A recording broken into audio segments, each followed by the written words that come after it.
Football Then and Now, a fun look at football nostalgia and the modern game intertwined. Join us.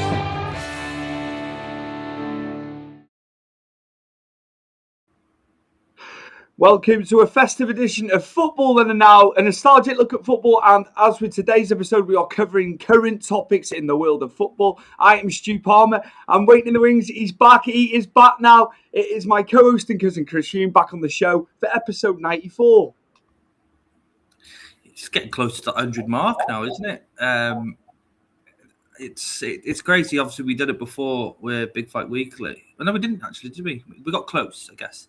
But yeah, it's good. And, I know I've been away. Obviously, I'm back now. But you miss talking about football and obviously watching you with the interviews the last 3 months while I've been off. You're eager to get back. And there's so much to talk about because obviously the twists and turns we've had in the last month or so with results have been incredible. Definitely, absolutely. Goals galore over the weekend, Chris. I've obviously there's a lot of stuff to cover. I don't think we can cover every game per se, but obviously when we're looking down the list, we'll know, won't we, which ones stood out over the weekend, because it's just been absolutely frantic. Obviously, teams are losing players to AFCON, as we've spoken about last week. So it's at the last run around for the players, wasn't it, before they head over to the continent of Africa for that huge tournament. Of course, a lot of teams, as you were saying, we felt that they're going to struggle because they've got like 4, 5, 6, 7 going. We're lucky in that respect. Everton, only 3 of the lads have gone. But back to the weekend's action, mate. Just absolutely amazing. And the amount of goals that were put in. And there was just twists and turns aplenty, wasn't there? Yeah, and they completely got the Chelsea-Everton score completely wrong. And, it is what it is. But, yeah, there was a lot of goals. And, you saw teams like, say, Arsenal, they lost to Villa, didn't they, last weekend? And they come back firing. City, we spoke about against Palace. Like I said to you on the show last week, I think City, they've got the wheels in motion now, haven't they? And, once that happens, they're hard to stop. Villa, again, with a fantastic win away against West Ham. Calvert-Lewin back in 4 goals in 4 games for Leeds. Last night's game, Stu, as we just spoke about off air. Yeah, it's a Christmas period is always quite, a struggle for most teams, isn't it? Because it's quite full on. But it doesn't look like they're struggling so far into December. I think we should shed some light on Aston Villa because they're in the hunt. They are still in the hunt. They're only 3 points off Arsenal. They're in third. Again, West Ham didn't look bad in that game either. They had their moments. They really, really did. But Arsenal, Aston Villa, I think the cutting edge of Morgan Rogers, mate. Morgan Rogers has been hitting that form. He's really getting into his best form now. Incredible. 2 great goals, of course. And a lot of people are putting him ahead in that number 10 for England. I've been hearing a lot of this from ex-pros and stuff. They're saying Morgan Rogers, could he be the number 10? But then, you'd have Bellingham further back, wouldn't you, for England? But Aston Villa, mate, they are ticking along nicely because they didn't win a game in the first 5. They did not win a game. They've been incredible. They're most informed. Take out Arsenal City. They are the most informed team over the last 11 games.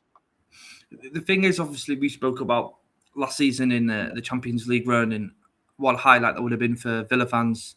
We spoke to a few Villa fans that have come on the show and, and expressed their feelings towards it. Beginning of this season, I think we had Brady on, haven't we? And they weren't exactly happy, but what a turnaround. But it just shows you the type of manager Unai Emery is. When you're looking at the strikers, as beforehand we talked about Morgan Rogers and the form he's in. Ollie Watkins isn't firing at all cylinders like we've seen before. You look at Donny Moulon. He's very a bit part, isn't he, off the bench sort of striker they bring on. But then you look around for the players they've got. They lost Jacob Ramsey, didn't they, in December to Newcastle, and he was quite influential early on for Villa. But Morgan Rogers, I think, was it 12 million they bought him from Borough? Incredible. And it just makes you think, like, why didn't City keep hold of him a bit longer? Can you imagine him in the City team the way he was currently? I think he could get in the City squad the way he's playing at the moment. But yeah, he's an incredible talent. And to say you've heard about him going into the 10th position for England, the World Cup, why not? we need some fresh players that have not played for England before, that most teams internationally don't know what they're up against. I think that's quite exciting to see the younger talent emerge to give us more hope going into the World Cup. Definitely. Looking above there, mate, Sunderland, who we tipped last week in that game, when we predicted, we both edged towards Sunderland to win that game, and just amazing, an amazing performance to a man, dogged, determined, in it from minute one, as they've been at home as well. We felt it. Arsenal felt it when they went up there. Liverpool had a tough game against Sunderland as well. That derby, fierce rivalry, and they've not lost to Newcastle in so long. I saw the stats afterwards. It's been years, mate. They've gone on one hell of a run, a lot of draws with a mixture of wins, but the performance in the time Weir derby was just amazing, wasn't it? Sorry, the Weir Tyne derby. I'll say it the other way around because they were at home. Yeah, but we knew this, and we knew that obviously Sunderland are where they are in the league currently. Obviously, because we were still early days into the Premier League this season. Things can change from now till March, can't they? Very quickly. They've bought well, and they're incredibly together, aren't they? And we said about Xhaka, and we highlighted Xhaka, he's the old sort of veteran in that middle, but brings all the play together. Obviously everyone must come to him for advice and what have you, and so be, because he's been and done it all. Their own goal was a bit of a shocker from Voldemort, wasn't it? Really, but this is one of them when you're a big guy and it cannons off your head when you're trying to clear. It can go either way. We've seen Duncan Ferguson scoring goals when he played for us, didn't he, as well? So it does happen. But as you say, yeah, Sunderland are ticking along nicely themselves. You say about their home form. We went to Stamford Bridge and lost on the weekend. They went to Stamford Bridge last month and won. So it just shows you where they're at currently. Obviously, AFCON starts in the next couple of weeks. They lose the most players out of the Premier League team, so could see some difference going on form-wise just because of the quality they're losing. But it's good to see. I'm quite, we see a lot of teams that come up and go straight back down, or they have like a little resurgence, don't they? But it folds towards the end of the season. We've seen it, Ipswich, Luton, sort of when they were up. But Sunderland are defying odds at the moment, and it's good to see that a team that come up can maintain a top off so far, obviously. But it's a good win for them, and bragging rights, as we know, in a derby is more than 3 points sometimes. I think Newcastle are underachieving. I've got to be honest, where they are in the league now. I had them pushing probably top 6 this year, top 7, top 6. I felt beforehand. Again, as we spoke about last week, it's balancing the Champions League, isn't it? It's balancing cups in amongst all that. But I'll pull the table up, because you can obviously see there that they're 12th. And what do you think in there in terms of, am I being a bit harsh? Because there's a lot of football to be played, of course, but I just think they should be higher than they are in that league, surely. Well, yeah, but you'd say that about, above them, Tottenham, Brentford have always been quite decent, Bournemouth from last season as well, Fulham. But then you look at, look at where Palace are 5th, and you go all the way down to 15th where Brentford are. It's only 6 points. It's quite, from 15th to 5th, it's quite open, isn't it? Things can change very quickly in that, because we're all quite clumped together between 5th and 15th, on the 20s. No one's sort of way away from, are they? So if you think about it, a couple of wins, say, for Brentford and a couple of losses for, we'll say Sunderland, for example, and they're up there then, and then Sunderland are down. Do you know what I mean? It's a yo-yo effect. It's very tight. You do feel sorry for Wolves, and I'm looking at 2 points here, and I'm thinking, are they going to be worse than Derby or Sunderland, a few years ago? But it's all quite congested. I think a couple of wins and, losses go your way, the clubs above you. You're up and they're down. So I think, again, you're looking towards end of February, March, where you start seeing teams staple certain positions, towards the end of the season. I think there's going to be big movement. We're getting into the busy Christmas period now, aren't we? So I think there will. Yeah. I think there may be a shift where teams start to elevate and push up and be on more points, and there's gaps. I think maybe gaps will start to appear once we head into January. It's frantic, isn't it? It's a frenzy through the Christmas period, through the festive period, of course. But yeah, like you say, it's so bunched. We've not known a table like this for years. Not like the amount of teams. You know what I mean? I'm like I saying, and going back to it, 5th to 15th.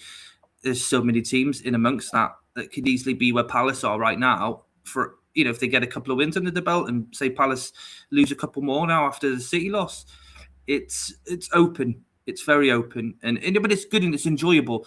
I'm looking at us at the moment, 9th, the only team in the top half with a -1 goal ratio. Fantastic as usual. But you look at where we were the last 3 years, and how quick we've got to 21 points, considering where we, in the last 3 seasons, and how quick we've got there. It shows you difference. Again, you're looking at Sunderland just come up, but the players they bought in the sort of the team effort is fantastic. Palace, look at Palace 5th, and they've carried on that FA Cup run, Charity Shield run, and they kept the momentum going. And it's shown you now teams are. They're buying better, obviously, because there's more money, but it's just so open now. The likes of Tottenham, you say Newcastle, aren't hogging the 6th and 7th spot, while Manchester United are where they are, and Liverpool obviously had a horrid run. Obviously, they beat Brighton on the weekend. So everything's very open, but as you say, there's teams there you'd expect to be higher up, and maybe come January when the window opens, you'll see that with the players that they can bring in. Or maybe they don't, and other teams take advantage, like we saw last year with Forest and Bournemouth. Definitely. I think Liverpool have had a good week in comparison to what had gone on prior. Getting two results last week, of course, and the pressure was on. Salah came on, and he came on in the first half. So me and you were obviously talking about that. That was the story last week, wasn't it? Of course, we spoke about it last week. And just the fact that he came on so early in that game as well, because that was the talk. He was on the bench. Would he get on? Would he play? And then he's off. He's off on his travels now for the tournament, of course. But yeah, I think Liverpool will take last week from where it had been going and how disastrous it had been for them. Well, we as you said, we spoke about Salah, and I said to you last week about how instrumental he is to Liverpool, as a team, and going forward, and the goals he scored and the records he's made. It just shows you that you can isolate an incident and make him out the villain or whatever's gone on between him and Slot. But when you need him, he's straight on. It just shows you that, that they do need Salah. Whether or not he'll be there the end of January or the end of the summer window coming for next season is a different thing. But yeah, he's still quality, and you still need a player like that in your team. Arsenal got over the line, of course, in their game. Wolves were struggling. 2 own goals for Arsenal. The one that came off the post and hit Sam Johnson on the head and rolled in, mate. It was obviously that whip corner. Arsenal are strong on the dead balls. We know that. And you see a lot of the corners now. I've seen it over the weekend and last night, especially. Bruno Fernandes did it, whip corner in, and very, very dangerous. And just, it was so calamitous that it bounced off the post. He knows nothing about it. Cracks his head and it goes in. I got double points for Saka. Saka got 2 assists for them own goals. So how jammy do you want to be, Chris? But again, it doesn't matter how they go in, does it? Own goals or whatever, if one of the lads had scored for him, it's another win for Arsenal. And Wolves are terrible, we know that, but I think the Arsenal fans just need to be happy that they've won a game again. They've won it and they've kept themselves at top. There's that, and I do feel sorry for Wolves because we've not been in that position where it is that bad. We've been very close to it, but when the chips are down, everything goes against you, doesn't it? You wouldn't normally see there's calamity to say that the own goals they are, but it just happens when you're really down on your luck and you're fighting for survival. Everything that's stupid happens, doesn't it? You wouldn't normally ever concede a goal like that, but I don't know what it is. When that pull of relegation and your team's playing poorly, you just end up with shitty things like that happening to you. But as you said, yeah, you're right. Arsenal back to winning ways. You would expected them to beat Wolves and keep the pressure on everyone else below them to catch up with them. Obviously, we've got them coming this weekend to the Hill Dickinson Stadium as well, which is going to be extremely tough for us. But they just keep ticking. And, the Villa game maybe was because no Saliba, no Gabriel at the back. but it just shows you that they can still bounce back very quickly, and that's what a championship racing title running team would normally do, wouldn't it? They lose, but then they get back on track straight away. Hopefully, it's a 3-horse race right until the death, and Villa can keep going here. Honest to God, I'd like that. I'd like that. We just the last couple of years, it just hasn't been that way, has it? It's been very much, the teams won it and they've done it comfortably, really. And then previous years, obviously it's been tight and stuff like that, and it's gone down to, it's been like a point between Liverpool and City, hasn't it? Yeah. City winning it. Arsenal so close, but yet so far, and always the bridesmaid, or never the bride, as we've said about them. I just feel this year, surely Arteta can do it. It's not going to be easy, of course. City, great away win at Palace, of course, over the weekend. It just seems to me like Arsenal have got to keep on going here, mate. And I think, another slip up, does City capitalise, and could Arsenal's heads go? It's a difficult one, isn't it? Did they say that teams that have won the league before are the ones that have got that mentality, haven't they? And the ones that haven't do falter because they haven't got that sort of mentality, because they haven't won it and they don't understand that feel that, that they have to, they want to win. And they do want to win, but you know what I mean? The two players that have won it before have got that sort of mentality. I don't know. It's hard for me to sort of look more into the future now and think, could Arsenal drop it? They have done a few times, haven't they? Over the last couple of seasons, but they've bought so well and they've bought the right players and they've got positions that all got decent cover, haven't they? It's going to be a difficult one. I don't know if it'll be a 3-horse. I don't know if Villa can maintain where they are, but I'd surely say between City and Arsenal, it's guaranteed, isn't it? I can't see anyone else unless they go on both teams go on a bad run, and I can't see that happening now. I think City have got the gears going. Arsenal have just been consistent all season. It's interesting. And it'd be good for Arsenal and Arteta to win the league, I think, because it quietens down all the critics he has had. And we've certainly been the odd critic here and there about him. But there's nothing really you can critique about him at the moment because he's doing all the right things. Again, last weekend was just one of them. You are going to lose 1 or 2 games in a season. They're not going to be able to do an invincible again. That's just one of those one-off things like Leicester winning the Premier League. Definitely, but it'll be a good, interesting end to the season, I think, if this carries on the way it's going. I think it's been brilliant, mate. Across the league, of course, it's been exciting, and you just don't know. We've not had this for years. Take VAR out of it for a minute. Everyone hates VAR. There's been silly decisions, but I think the football, take the VAR out of it and the contentious decisions with VAR and not knowing their arse and their elbow with it still, even though they train them up, when they're away in the summer and they're doing this, that, and the other, and they still can't get it right. But the football and the excitement levels in these games, for me, mate, I don't know about you, it's been really good. I think it's been a really, really exciting season so far, and there's going to be more to come. I think there's definitely, but like I said, it goes down to the players that they've brought in as well, haven't they? All teams have managed to buy well or get in whatever they can in, and they've done it well. And it shows you that certain players can change a team. We've seen it ourselves with the players that we've brought in over the summer, and Grealish, and I think Dewsbury Hall probably the best one out of all of them. It's just a shame, obviously, we lost him early on in the game, but it just shows you these players that the people are brought into their clubs. It changes the mindset of teams. And I think certain managers now are starting to get a good grip hold of the Premier League. And that you're seeing other teams now who are normally like we've been at the bottom, fighting for the top half of the bottom of the league, and now, starting to come up to the top half and challenge teams that have been there for years and years. Definitely. I'm just looking at Sean Dyche's win there for Forest against Spurs, Chris. And Sean Dyche, in the last 6 in the league now, take out Europe, because he's fighting on the front for Europe with the Europa League with them. They beat Leeds 3-1. They beat Liverpool 3-0. They lost to Brighton. They beat Wolves 1-0. They lost to us, of course, at Hill Dickinson 3-0. But a win. He's had 4 wins. He's had 4 wins and 2 losses out the last 6 as Sean Dyche at Forest.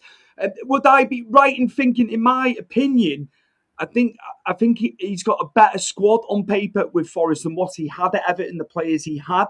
That's just a personal thing. I think in midfield, at the point where he was and where we were, and we had to sell, didn't we? But I think he's got a better squad with Forest, in my opinion. But what do you think about him I know you weren't a big fan towards the back end of him at Everton, but what do you think about what he's doing at Forest so far? What's your psyche?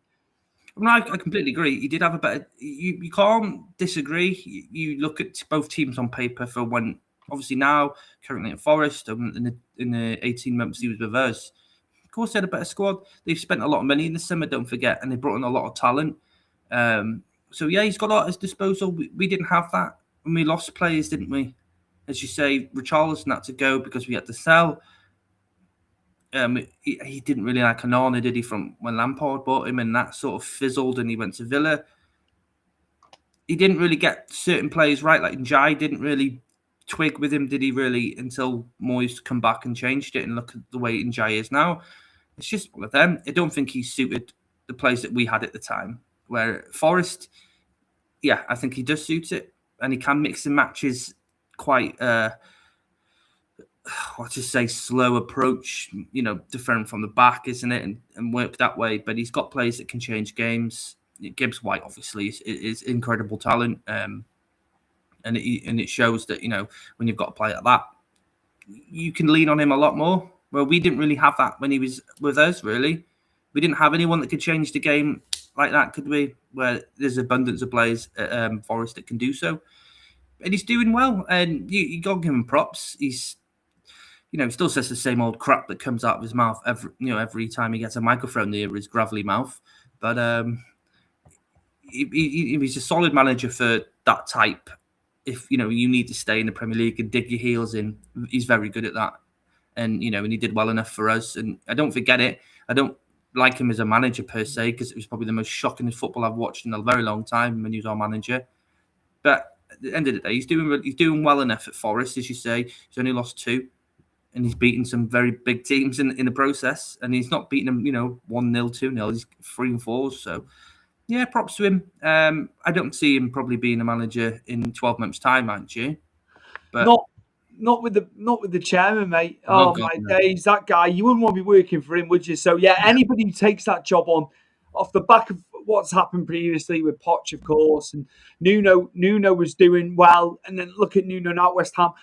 I'll say about Nuno, though, he did say when he took the West Ham job, he said he had a lot of work on with the players he's got. Bowen and Paqueta, very, very good technically, aren't they? They're very good players. Of course, yeah. Aside from that, he did say, he said this is going to take time. They've dropped a little bit again now, haven't they? But what I wanted to ask you, Chris, was Thomas Frank now. Tottenham fans are getting on Thomas Frank's case. And I heard a fan in a phone-in on the radio the other day, and he's turned around and said, Thomas Frank has got Christmas, and that's his lot. If he can't sort it out then, get rid. I don't get that. I don't get that whatsoever. He's not been able to have enough windows. He's had one transfer window. He needs more windows, mate. They can't just fire him because the going's getting tough a little bit. It beggars belief to me that a Spurs fan would phone in and say he's got to go if it's not right over Christmas. Madness to think, under Poch last season, and they were just above the relegation zone when the Premier League finished. Yes, they won the trophy. Yes, and good for you. But under them in the Premier League, under Poch in the Premier League, he was terrible. He was. They were terrible. So under Thomas Frank at the moment, it's a rebuilding sort of situation, isn't it? He's having to bring in what he thinks is his philosophy, and then it's, as you say, it's the players. And they haven't bought bad, but you can't go from where you were last season and then expect the manager to come in and then wave his magic wand and then everything's perfect and Spurs are back up fighting for Champions League again. It doesn't work like that, and football is long changed since managers can come in and change it, with the click of their fingers. He has to rebuild. And there's obviously, he didn't get the window, I think, completely what he wanted. There were players that he still wants. And again, we're going into January. I'm sure he'll have money to spend.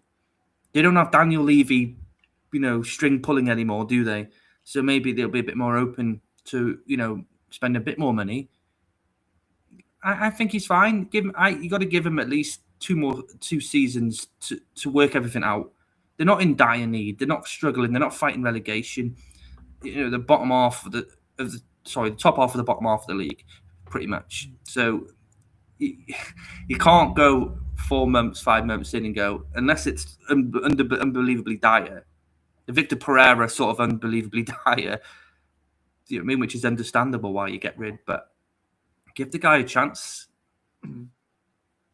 I agree. No, I agree. Definitely. I was listening to it. I was like, come on. You know what fans are like? Yeah, we're fickle. Half the time, I don't think they believe what they're saying. They just want to get a bit of airtime on the radio, so I'll be a bit outlandish to get that airtime. I hear it all the time. It's like, I don't think you actually believe what you're saying here. You're just trying to come on. Frustrations, though, Stu, isn't it? I think like the Champions League, they beat Slavia Prague, didn't they? So they're well in the hunt there. Obviously, they want to get through automatically. They don't want to go into that playoff round of the Champions League. I understand that, but they're not doing bad in there. That comes back in January. They've got 2 games left of that. I think when you encapsulate it all, as a whole, I think just he needs time. The man needs time, and he was highly thought of before he took that job. Loads of clubs are saying, "Oh, we'd have Thomas Frank as manager." You can see what he's trying to do, but again, he needs windows, as we said, and like you said, needs time to do it. So yeah, I did feel for him a little bit, but the goals you do not know from game to game. You just don't know in that league. You can be beating someone 3-0, and then you can get it stuck to you the following week. How the league's been, it's just how it's been. It's been so, it's been a mixture for clubs, hasn't it? Your bank's gone a bit alien-fied there, mate. Oh, not again. It might have to be time. It might have to be time to call it. To close. Maybe. Close out. Oh my days, not again. I feel like we've been taken over by aliens. Oh no! Right. Thank you very, very much. This has been a Premier League review with myself and Chris, and we are going to be back for some random nostalgia. We've done this before. We have. So we don't know what the hell we're going to be talking about in the next episode. It's our Christmas break episode as well. So this has been a live. We're going to do a pre-tape, so we've got content just over the Christmas period, so we can have time with our families and what have you. So yeah, we'll be back for episode 95. And Chris, thank you very much, mate. It's been great. It's been great talking about all the different clubs and what's been going on in the Premier League. See you later.